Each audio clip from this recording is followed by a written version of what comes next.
Today we're going to be making something very special. We're going to be making some basil salt.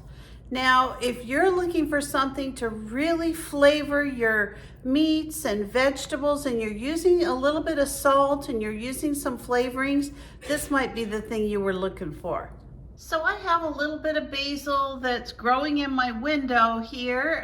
This is just a little arrow garden that I own, and I have been growing herbs in this thing for like 10 years. And I use it all the time, especially in the winter when it's harder to grow these things. So I'm just gonna cut some of this basil this morning, and we're gonna have some of that and make salt into it. So to every cup of salt, you're gonna take about 1/2 cup of basil leaves. Now when I kind of smash these down, this is going to make just about a cup. So I'm going to put a couple of cups of salt into this.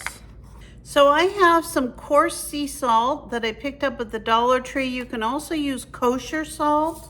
You just want to make sure you're not using a real fine salt because you're going to be breaking this down in your food processor or your mixer, whichever one works for you. I have this little mini food processor that I use for everything. So I want to measure out my salt. So I'm going to use 2 cups. So there's 1. So one of these is right at 2 cups of salt. So I'm going to go ahead and put my basil leaves in here, just like this. And we're going to start putting these into a little pulse and getting these started while we work on a couple of the things we're going to be putting in here. Now, until I get all of the basil leaves incorporated in the salt, I usually just do like a pulsing action on my food processor.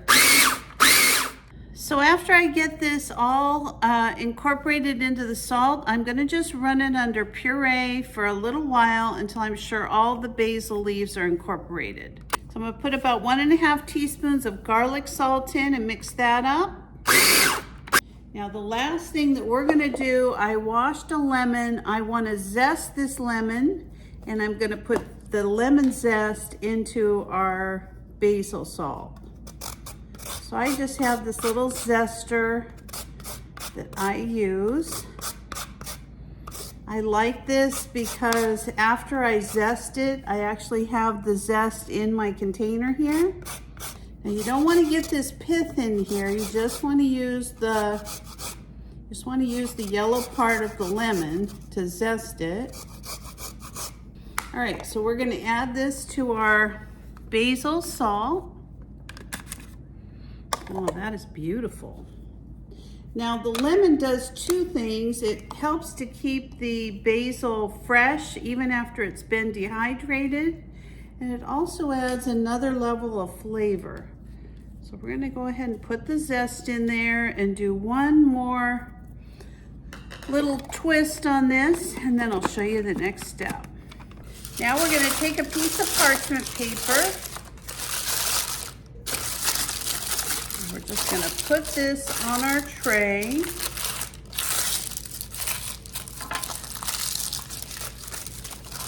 Just like that. And I usually kind of wad mine up in a ball. It helps it kind of position itself on the tray. Move this all over the tray. Just kind of flatten it out. All right, now if you were to touch this right now, this is going to have a very moist consistency.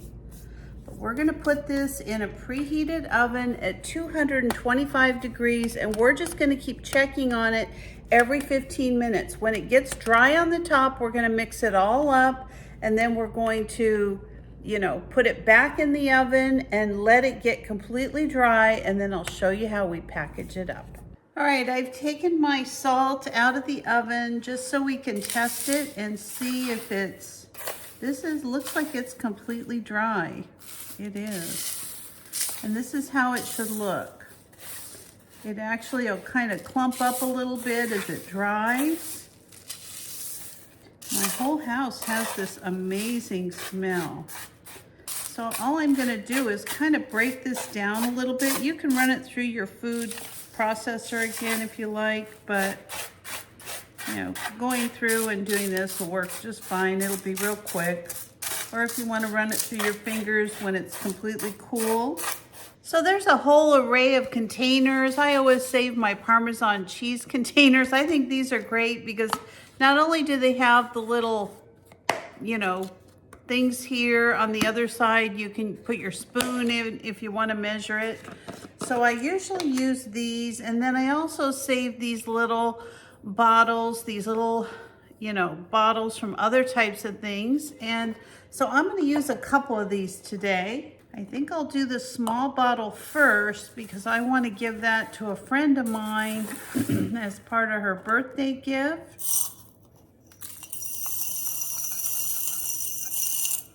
So this makes great things to give away as gifts. You can put all kinds of little pictures on the bottles. You can label them. But this is a gift for someone, and then I'm going to use the rest of this for myself.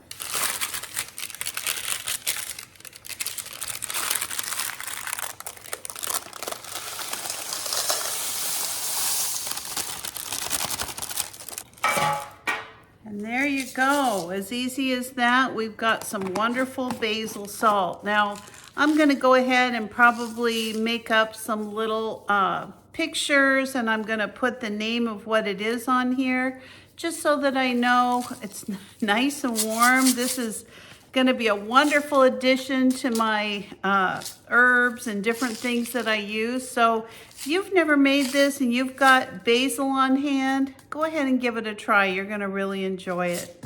Thanks for joining me today. I hope you enjoyed this video on how to make basil salt.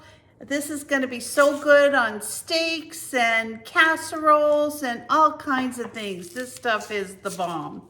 So if you're not a subscriber, please consider subscribing to my channel. Give me a like, a thumbs up, or ring that bell for future notifications, and I will see you next time. Bye-bye.